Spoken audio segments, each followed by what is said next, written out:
Y saben qué, muchachos, vamos a estar escuchando ese sonido de fondo.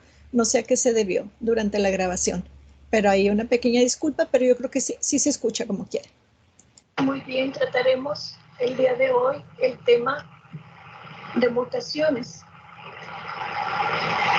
Todos los organismos contienen una secuencia específica de bases nucleotídicas en su genoma, lo que llamamos su mapa genético.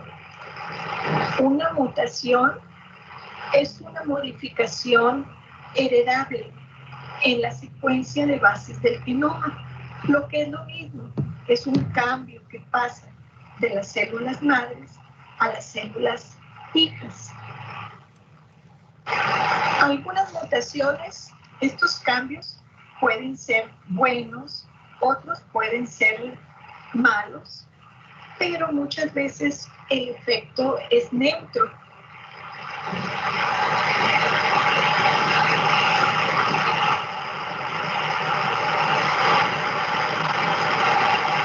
Veremos enseguida que recordemos que el flujo de la información genética en las células, recuerden, ya lo habíamos comentado, ese flujo es replicación de la molécula del ADN, transcripción al RNA mensajero y después la traducción, que es la síntesis de las proteínas en los ribosomas. Ese es el flujo de la información genética, recordemos. Por tanto, si ocurre un cambio en el ADN durante su replicación, va a pasar a la siguiente generación después de la replicación del ADN y de la división celular. Va a producir un cambio en la estructura o función de una proteína, si el cambio afecta al gen que codifica esa proteína. Esos cambios del ADN se llaman mutaciones. Por lo tanto, podemos definir una mutación como una modificación heredable en la secuencia de bases del genoma o cambio que pasa de una célula madre a una célula hija.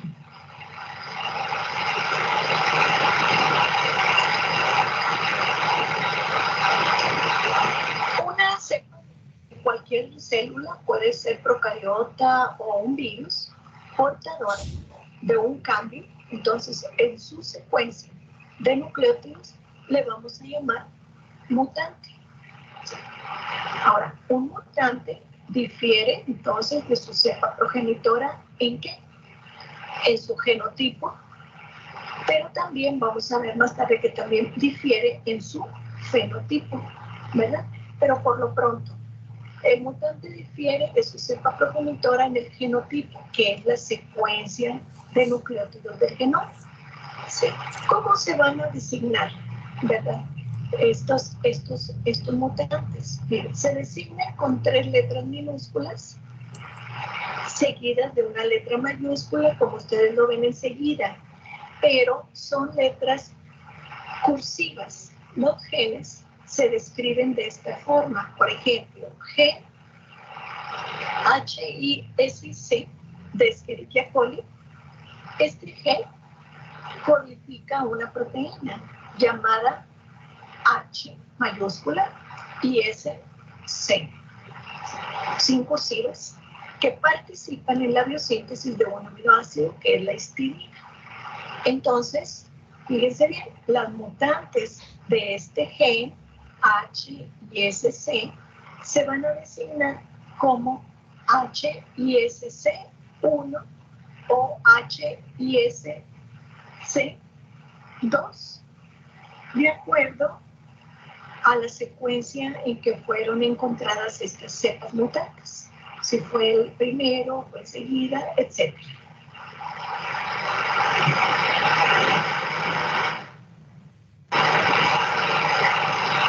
La otra característica es el fenotipo, o sea, las propiedades observables del mutante. Ya sabemos que en su genotipo hay un cambio genético. en su secuencia de sus nucleótidos. Pero también lo que se puede observar es de este cambio es en su fenotipo.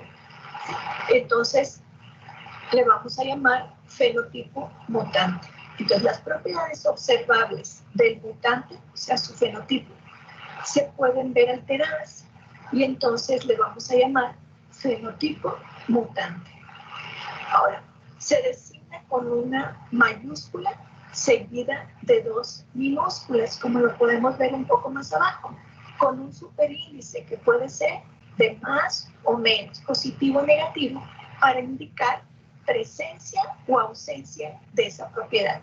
Así podemos ver en el ejemplo, una cepa H y S negativo es una cepa que va a necesitar un suplemento de histidina por carecer, ¿sí? Pero la va a necesitar para crecer. Pero la H y S positiva de E. coli es esta cepa que sí puede sintetizar su propia histidina. Muy bien. Entonces, eso en cuanto a los fenotipos mutantes. Muy bien. Las mutaciones las podemos tener de dos tipos. Pueden ser espontáneas y pueden ser inducidas.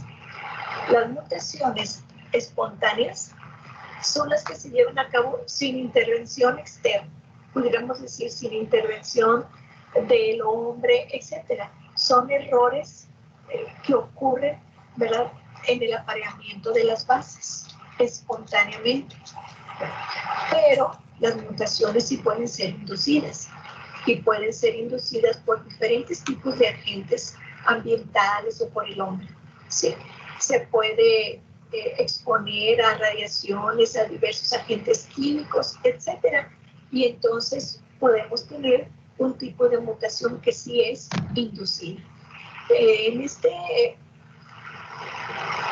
Podemos tener posibles efectos en la sustitución de pares de bases.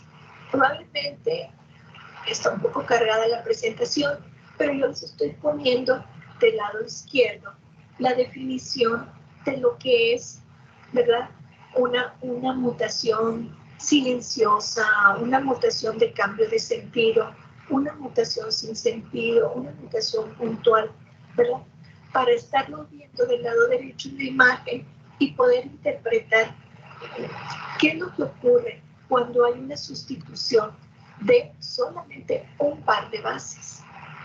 Recuerden, el flujo de la información es replicación. Aquí están las dos fibras del DNA. Primeramente la replicación normal del DNA. Después tenemos la transcripción, ¿sí?, al RNA mensajero. Y después tenemos la traducción o síntesis de proteínas, ¿sí?, normales. Muy bien. Pero durante la replicación dijimos que hasta espontáneamente puede haber una mutación por algún cambio en el par de bases, una sustitución, etcétera. Como estamos viendo aquí, 3 ejemplos de mutaciones. Un ejemplo que es lo normal.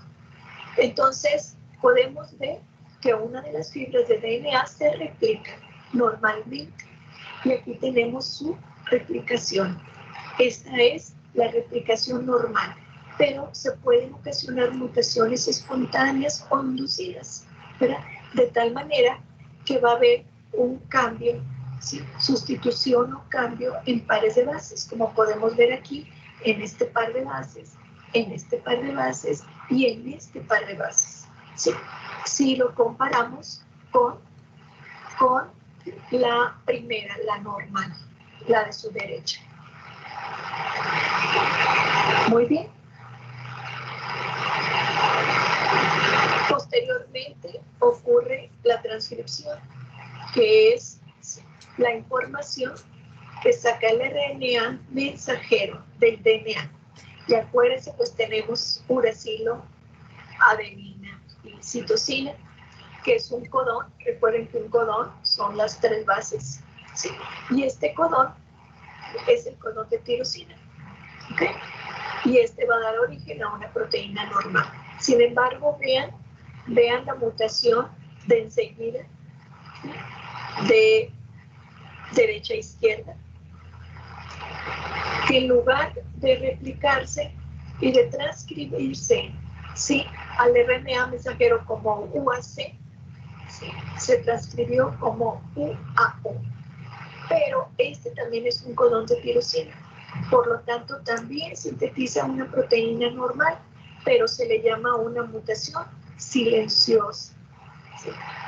Pero en el tipo siguiente de mutación, que es un cambio en el par de bases de, en lugar de citosina y guanina por guanina y citosina, la tercera de derecha a izquierda, ¿sí?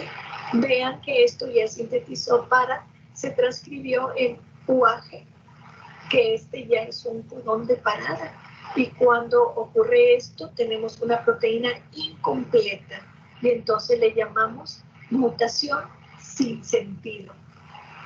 Y por último, en la última cambio de pares de bases, en lugar de ser como la normal, ¿sí?, timina y adenina, tenemos adenina y timina. Esto ocasiona en la transcripción, sí, un codón que es adenina, adenina y citosina, pero este es un codón de asparagina, ya no de tirosina. Entonces esto da origen a una proteína defectuosa y a esto se le llama una mutación de cambio de sentido. ¿Sí? Entonces una mutación de cambio de sentido es la formación de un codón sin sentido que provoca la terminación prematura de la traducción. Por lo tanto, la síntesis de un polipéptido incompleto.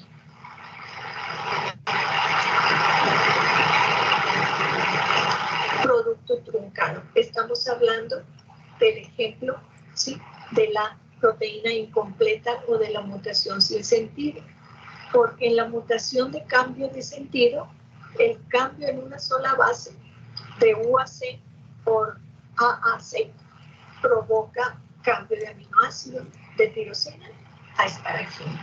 Entonces le llamamos mutación de cambio de sentido. Así, diferentes tipos de mutaciones pueden originar cambios en el fenotipo, ¿verdad?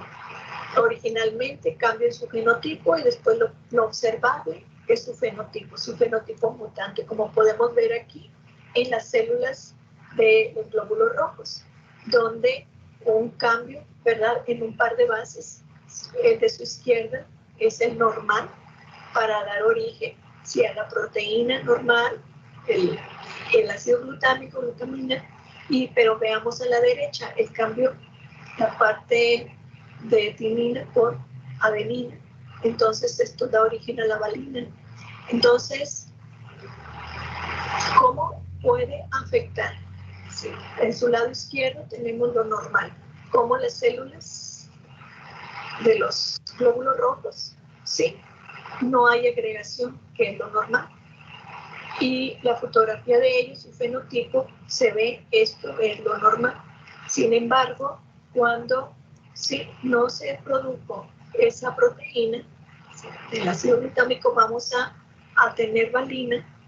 Esto ocasiona una agregación de los glóbulos rojos, de las moléculas de hemoglobina, y tenemos un cambio en su fenotipo. Vean ustedes cómo se ven los glóbulos rojos.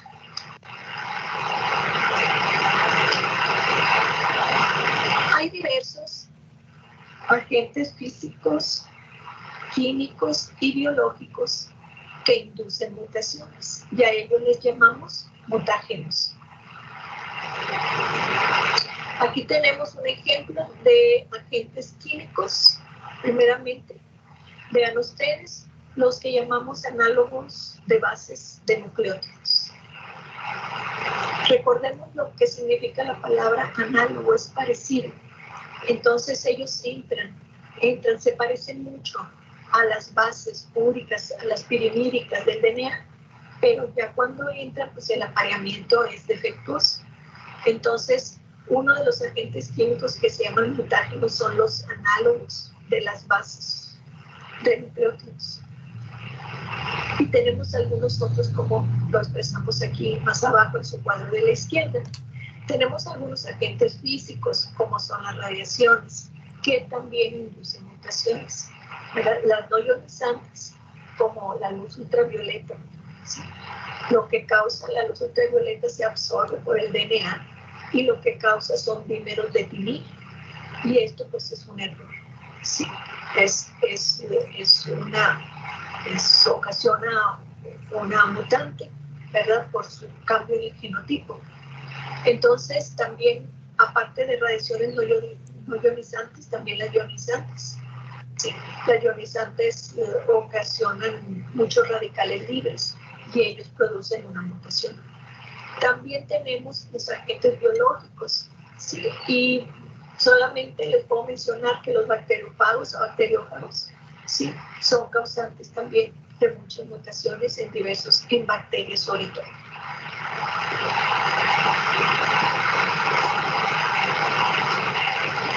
Muy bien. La transferencia genética, entonces, es algo muy, muy importante, porque aparte de las mutaciones, sí, algo muy importante también es la recombinación, lo mencionamos anteriormente.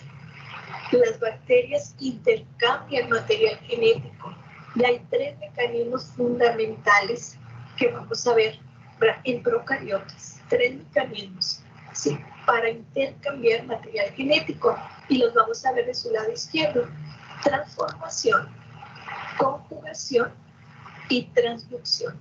Vamos a ir viéndolos de uno por uno cómo es que pueden, ¿sí?, intercambiar las bacterias su material genético. Vamos a tener la definición de cada uno de ellos y para irlos viendo por separado. La transformación, ¿sí?, es cuando un DNA que anda libre fuera de la célula se puede incorporar a ella. Y haciendo esto, la célula se transforma. Segundo, transducción. La transferencia del DNA donador está mediada por un virus. ¿De acuerdo? Y tercero, conjugación. La transferencia de DNA implica contacto célula-célula y la presencia de un plásmido y de una estructura llamada fili. Ya habíamos hablado un poquito antes de la conjugación, pero vamos a volver a recordarlo de uno por uno. Vamos a ver la transformación. Cuando puede existir el DNA libre, ¿sí?, y cómo es que se puede incorporar a una célula. Normalmente existe mucho DNA libre fuera de las células que se lisan, ¿verdad?, que se rompen y que dejan libre su DNA. Este proceso de transformación, ¿verdad?, fue descubierto desde hace muchos años, ¿verdad?, y con trabajos que se hicieron con una bacteria de género Streptococcus, especie neumónica, ¿verdad?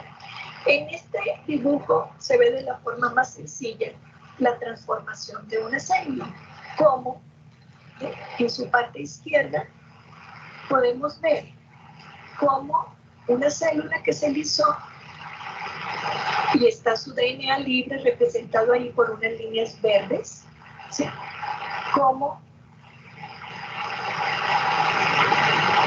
puede una célula, ¿sí?, bacteriana, tenemos su genoma representado por la línea roja en el centro, cómo puede, ¿sí?, incorporarlo, introducirlo a su cadena de DNA, a su cromosoma. Y una vez que hace esto, decimos que se ha llevado a cabo la transformación de la célula, ¿sí? Entonces decimos que en la transformación, una bacteria incorpora en su material genético fragmentos de DNA que están libres en el medio, ¿sí? Mayormente es debido, como yo les comentaba, a la lisis de otras bacterias. Yo creo que esto sí es muy fácil de comprender. Vamos a ver que la transformación, ¿sí?, se lleva a cabo en 3 etapas. ¿Sí? Es de lo más sencillo, creo yo, para poder comprenderlo. ¿Sí?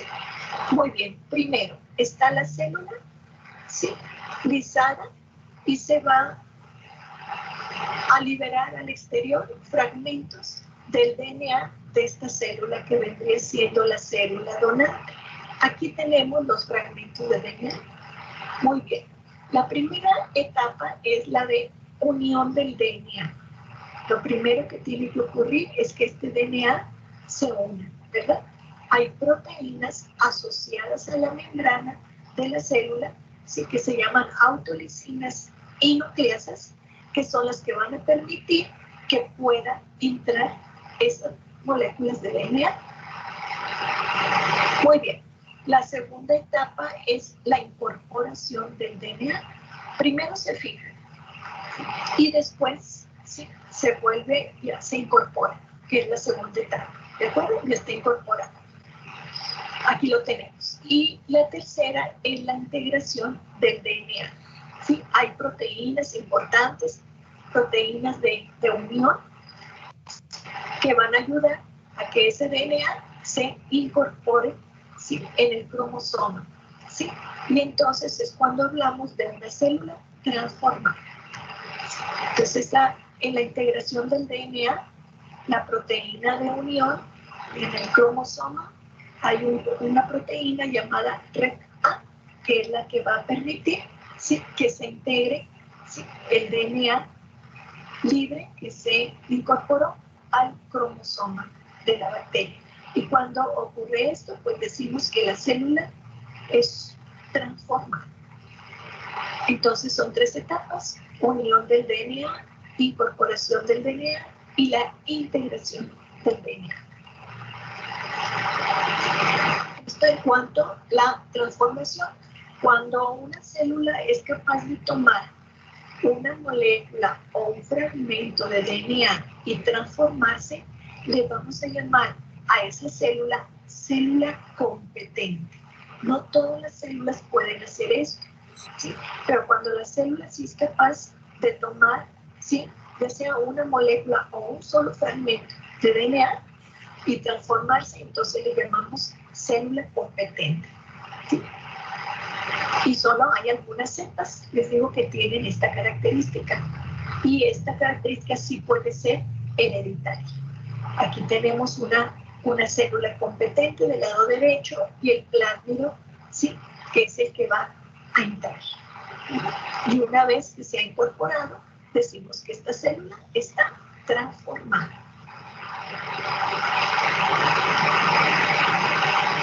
Otra imagen más, ¿sí?, del mecanismo de transformación aquí de una bacteria gram positiva.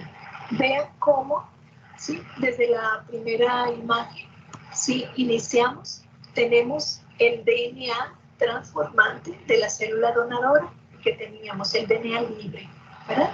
Y tenemos en verde el cromosoma bacteriano. Muy bien, tenemos diferentes tipos de proteínas, sí, especificadas ahí como proteínas de unión al DNA y también proteínas de unión al DNA monocatenario, ¿sí? Entonces, estas proteínas van a ayudar primero a fijar el DNA transformante de la célula donadora, que está en color morado, ¿sí? Entonces, en ese primer paso debe de ocurrir la unión de ese DNA a la bacteria que se va a transformar. Solamente una cadena, como lo ven en la segunda imagen, solamente una cadena es la que entra. Todos los demás nucleótidos quedan libres, como lo dice ahí, ¿sí? Entonces entra una cadena de DNA y la célula capta ese DNA como cadena sencilla. Y después entra la acción de las proteínas REC-A, ¿sí?, para poder hacer incisiones y poder integrar, en la tercera imagen, integrar la cadena de DNA. Vean cómo se integra en la tercera imagen ya la cadena, y entonces ya tenemos la recombinación homóloga mediada por esas proteínas importantes que se llaman REC-A. En la última imagen, en el inciso D, ya tenemos la célula receptora transformada. Entonces, es una forma de ver la transformación, ¿sí?, en una bacteria. Muy bien. ¿Recuerda la definición de transducción? Es cuando el DNA se va a transferir de una célula a otra, pero por medio de un bacteriófago. Recordemos, un bacteriófago es un virus que ataca bacterias. Bacteriófago, virus que ataca bacterias, nada más. El DNA se va a transferir entonces de una célula a otra, pero mediada por un bacteriófago. Aquí en manera de dibujo los podemos ver iniciando del lado izquierdo. ¿Sí? Vean ustedes un fago tratando de infectar la célula y tenemos la bacteria. Muy bien, el fago inyectó ya su DNA, representada como las dos líneas rojas. Estamos en su lado izquierdo. Tenemos el cromosoma de la bacteria en color amarillo, es decir, café. Una vez que entra el DNA del fago, ¿sí?, se empieza a replicar y usa todo el mecanismo de la bacteria, ¿sí?, para poder replicarse. Replica sus proteínas, replica su DNA, ¿sí? Entonces, sintetiza la partícula viral. En la tercera imagen está el virus sintetizado completamente. Las líneas rojas es su DNA y tiene toda su estructura, ¿sí? Entonces, pero las partículas virales que se sintetizaron en el interior llevan material, ¿sí?, tanto de la bacteria, ¿sí?, como hay otras partículas virales que llevan una combinación de DNA de la bacteria y de DNA, ¿sí?, del bacteriófago. Entonces, el virus, ¿sí?, que tiene DNA de la bacteria donante va e infecta, en la última imagen, va e infecta a una nueva célula y entonces se lleva a cabo la incorporación del material. Vean ustedes el cromosoma en color azul y está el DNA, una porción del DNA de la bacteria donante, la primera que tenemos del lado izquierdo, ¿sí?, lo cual, sí, fue integrado en este cromosoma. Decimos que se llevó a cabo aquí una recombinación genética y a esta bacteria le vamos a llamar bacteria translucida. Bacteria translucida. Si ustedes se fijan, en la imagen número 1 tenemos la bacteria con su cromosoma. Después, el virus se replica utilizando el material genético de la bacteria y su material genético y sintetiza partículas virales en la tercera imagen. Estas partículas virales, algunas pueden llevar exclusivamente el material genético de la bacteria y otras pueden llevar, o puede ser una combinación de ambos, o pueden ser también partículas virales con el DNA del bacteriófago.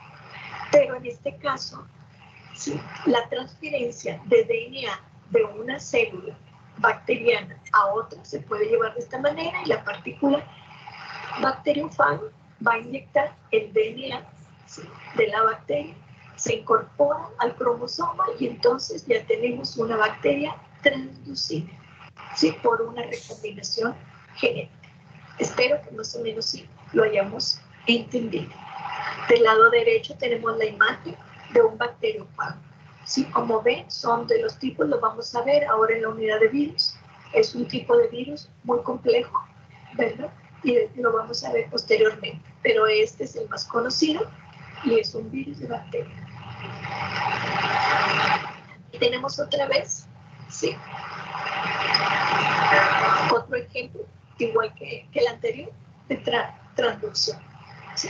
Tenemos la bacteria con su cromosoma Y tenemos el bacteriófago con su DNA viral. Aquí viene el DNA viral en amarillo. ¿Sí? Después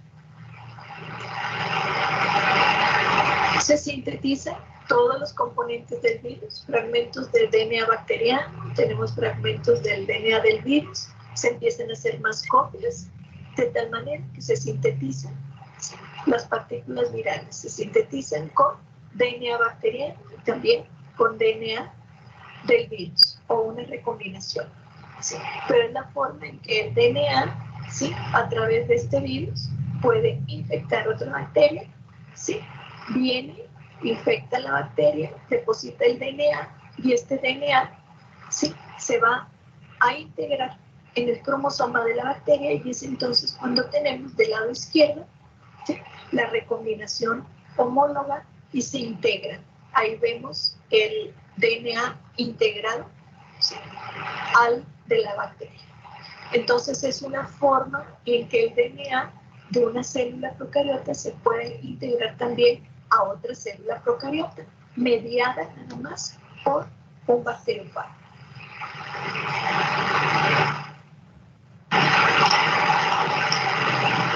Muy bien.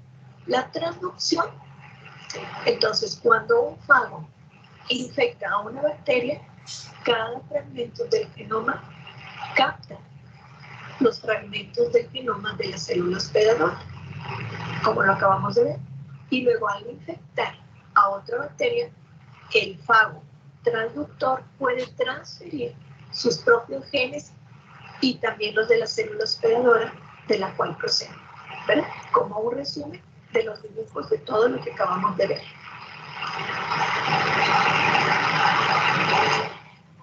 Pues como en la transducción puede ocurrir dos rutas. ¿Sí? Una vez que se incorpora el DNA del bacteriófago, pueden ocurrir dos cosas.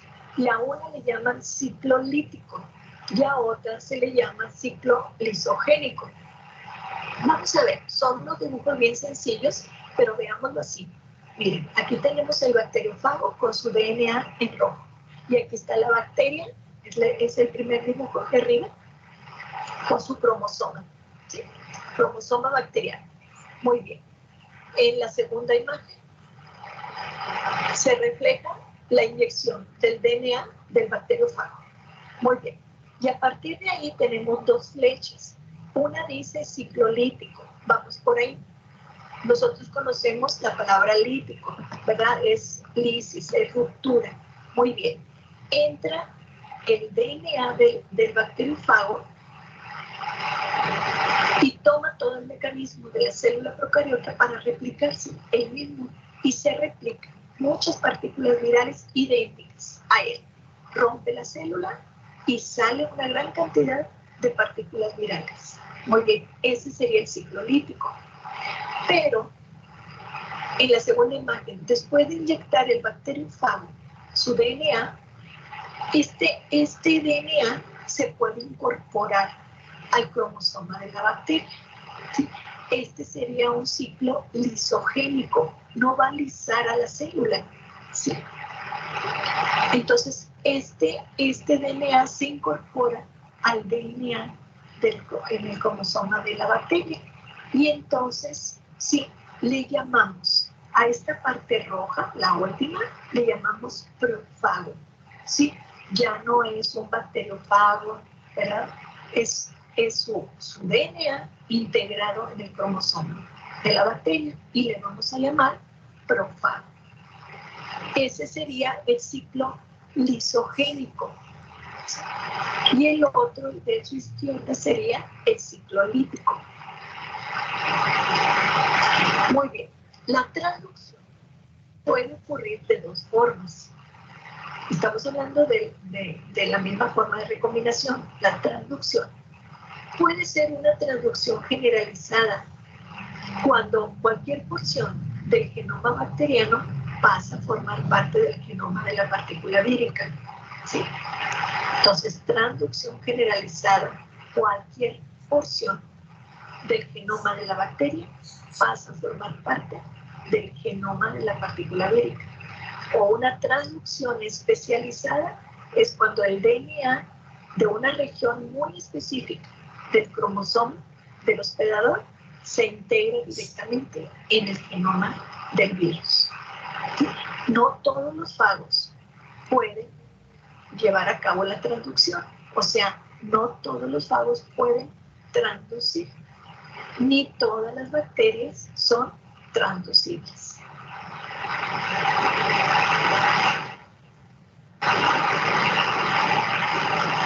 Muy bien. La tercera forma de recombinación dijimos que era la conjugación. Implica el contacto célula-célula. ¿Sí? El material genético transferido puede ser un plásmido o puede ser una porción nada más del cromosoma, cualquiera de las dos. ¿Sí?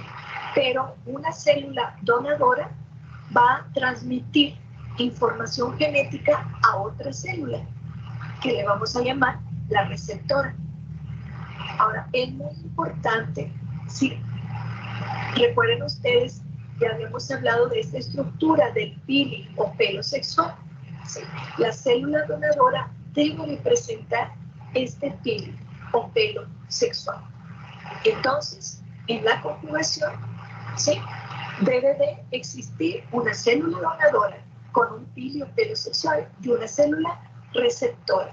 Y el material genético, ¿sí?, que se va a transferir, ¿sí?, puede ser un plásmido completo o puede ser una porción nada más del cromosoma. Hablamos de que la capacidad que tienen las células para poder actuar como donantes se debe a la presencia de un factor llamado factor F o factor de fertilidad, porque no todas las células pueden ser donantes de ese plásmido o material genético, ¿verdad? Entonces deben de tener un factor que le llaman factor F o factor de fertilidad, y es a las que le llaman factor F+, y las que no lo tienen pues son F-. Las células que carecen del factor F van a ser las receptoras, y las que sí tienen el factor F pues van a ser las donadoras. Muy bien, aquí vamos a seguir viendo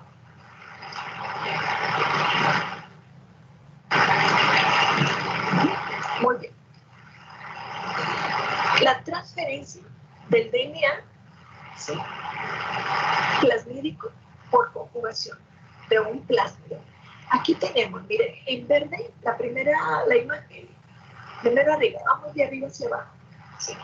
Del lado, el inciso A, o sea, del lado izquierdo, tenemos la bacteria, ¿sí?, su cromosoma en verde, y en lila tenemos su plásmido. Se le ha llamado plásmido F.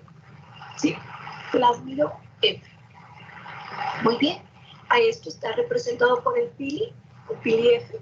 Aquí lo tenemos, ¿verdad?, uniendo a la célula de la derecha. Si se fijan, ya la célula de la izquierda dice F+, y dice donador. Y la célula de la derecha dice F- y receptor. Muy bien. Vean ustedes cómo se retracta el pili F para unir a la célula, ¿sí?, donadora con la receptora, ¿sí? Y una vez que está estabilizado, ¿sí?, empieza a llevarse a cabo ruptura de las paredes para llevarse a cabo la unión, ¿verdad? El pili F lleva a cabo esta unión y las células se pueden conectar una a la otra, de tal manera que empieza la transferencia de una de las fibras de la célula F+ a la célula F-.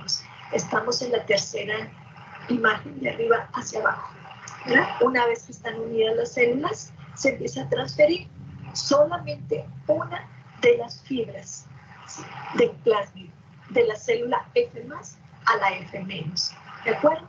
Y se empieza, a la vez que se empieza a transferir, automáticamente se empieza a replicar.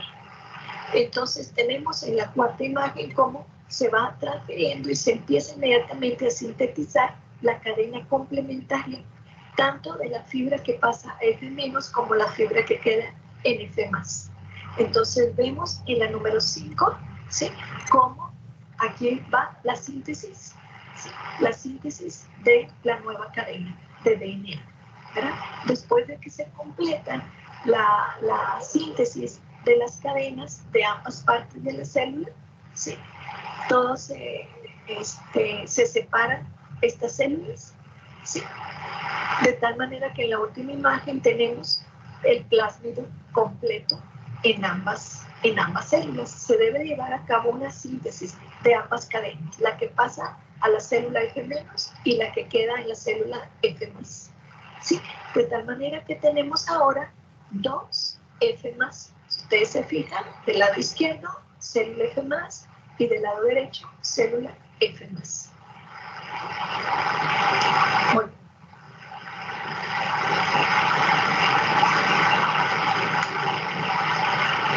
Y bueno, esto ya nada más es una imagen. Dice: la conjugación es un mecanismo de transferencia de genes que requiere contacto directo entre la célula donante y la receptora, ¿verdad? Le llamamos conjugación bacteriana. En este caso, es la transferencia de un plasma.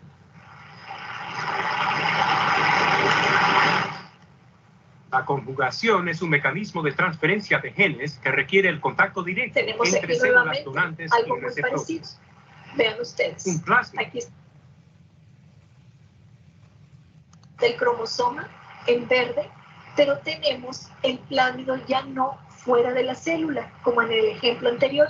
Tenemos el plásmido integrado. ¿Sí? Entonces, esta es la célula donadora, que su cromosoma trae un plásmido integrado. Muy bien, tenemos en la primera imagen de arriba, está el pili F, ¿sí?, y tenemos una célula F+, del lado derecho, F-, ¿sí?, F- que es la receptora. Muy bien, el plásmido F se corta en una cadena. Vean ustedes la segunda imagen. Se corta el plásmido y se empieza en la tercera, se empieza a transferir. Se transfiere F seguido del DNA cromosómico. Vean ustedes cómo va parte del plásmido seguido del material cromosómico de la bacteria. Entonces hay una síntesis de la segunda cadena, receptora y donadora, de tal manera que vamos a tener, ¿sí?, una célula igual, ¿sí?, como HFR, célula donadora, y vean la célula sigue F-, pero tiene, ¿sí?, un plásmido, ¿sí?, extracromosómico, que lleva material genético, ¿sí?, del plásmido mismo y del cromosoma de la bacteria donadora. Vean ustedes, aquí no se integró el cromosoma, queda fuera. Sigue siendo F-.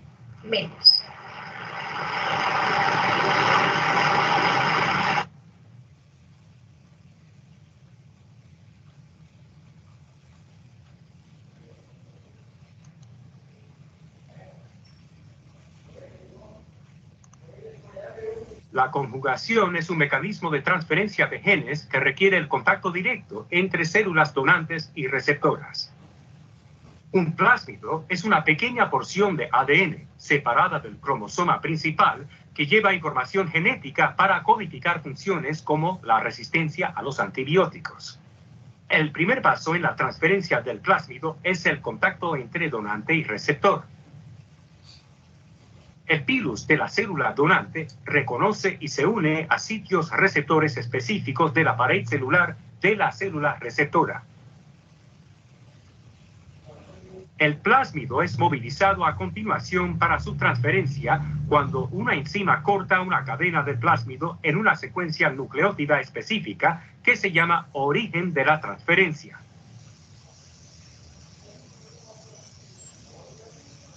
Una cadena sencilla del plásmido, comenzando en el origen de la transferencia, penetra en la célula receptora. Una vez en el interior de la célula receptora, se sintetiza una cadena complementaria de la cadena sencilla de ADN. Cuando las células receptoras y donantes se mezclan, todas las células acaban por convertirse en donantes.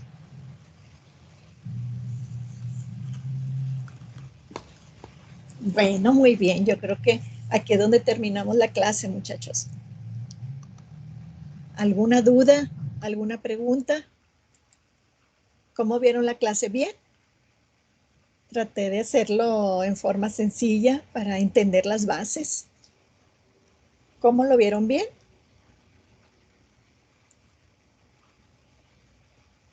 ¿Cómo se llevan a cabo las transferencias genéticas?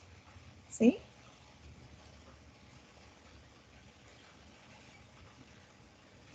Profe, Mande.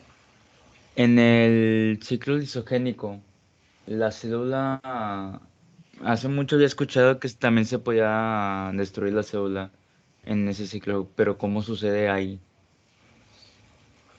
En el lisogénico, pues en el lisogénico está integrado. Mira, yo creo que va a depender mucho de qué parte genética también se integró. Yo creo que en eso está, ¿verdad? Pero generalmente donde destruye la célula es el ciclo lítico, ¿sí? Y en el lisogénico únicamente se incorpora, ¿verdad? Y cuando se divide esa célula, pues sigue llevando el material genético, ¿sí? De ese, por ejemplo, de esa otra célula. Pero yo creo que si llega a destruir a la célula es no por la partícula, o sea, sino la información que lleve el material genético. Puede ser que sea un material genético que codifique para algún, por ejemplo, es un ejemplo, puede codificar para una toxina o para un compuesto o para algo que daña la célula y la puede matar, ¿sí? Generalmente no se da, ¿sí? Se incorpora nada más, ¿sí? Y después las células pues siguen llevando esa información genética. Por lo general no se da, ¿ok? Y donde Ok, sí se es en el ciclo lítico. Una vez que se incorpora, ¿sí? Ese material genético del virus, ¿verdad? Entonces, se va dividiendo la célula y a veces, pues, hace daño, ¿verdad? Pero no porque haya sido un ciclo lítico, ¿sí? En el ciclo lítico empieza a sintetizar toda la partícula viral completa, la sintetiza, hay muchos virus ya completos en el interior y rompe pared y membrana y se liberan, ¿verdad? Y en el isogénico, pues no, se incorpora a su DNA y ahí está, ¿verdad? Y pues, ¿para qué codifica? ¿Quién sabe? ¿Verdad? Depende de qué región fue la que se transfirió y que se incorporó. Yo creo que en eso estaría. ¿Para qué codifica esa región que se incorporó? muchas Sí, gracias. de nada. Bueno, muchachos, entonces son las 2. Los voy a dejar. Mañana vamos a ver virus, muchachos. Sí, nos vamos a entretener todo el tiempo para terminar virus y iniciar. La próxima semana ya iniciamos con la evidencia 3, con las presentaciones. No se les olvide, al menos 4 de ustedes, 5, prepárense para la primera clase que es el jueves. Pero cuando tengamos horas de laboratorio y no vayamos a tener laboratorio, pues también vamos a participar en clase, ¿sí? Por lo pronto, pues sí vamos a tener sesión práctica el siguiente miércoles, porque cuando vamos a venir aquí también, ¿sí? Entonces, todos listos también para el miércoles, ¿sí? Para venir al laboratorio, ¿sí? Con todo lo necesario y con toda la actitud y con todas las ganas de poder aprender un poquito micro, ¿sí? Cualquier duda, me dicen por favor. Ya ahorita estamos preparando todos los materiales que necesitamos para que ustedes puedan trabajar muy bien en la práctica. Y los que se quedan en casa, para que lo estén viendo real, sí, les voy a tratar de enfocar muy bien lo que se está haciendo y ya después vamos a comentar y vamos a hacer algunas preguntas ahí para que ustedes también puedan interpretar y ver lo que vamos a hacer. Entonces, bien listos para el miércoles porque pues nosotros ya no nos volvemos a conectar. ¿De acuerdo? No, perdón. Bueno, mañana tenemos clase, ¿sí? Y vamos a terminar con virus. ¿De acuerdo? Sí, maestro. Bueno, muy bien. Cuídense mucho, que estén muy bien. Mañana hablamos de nuevo.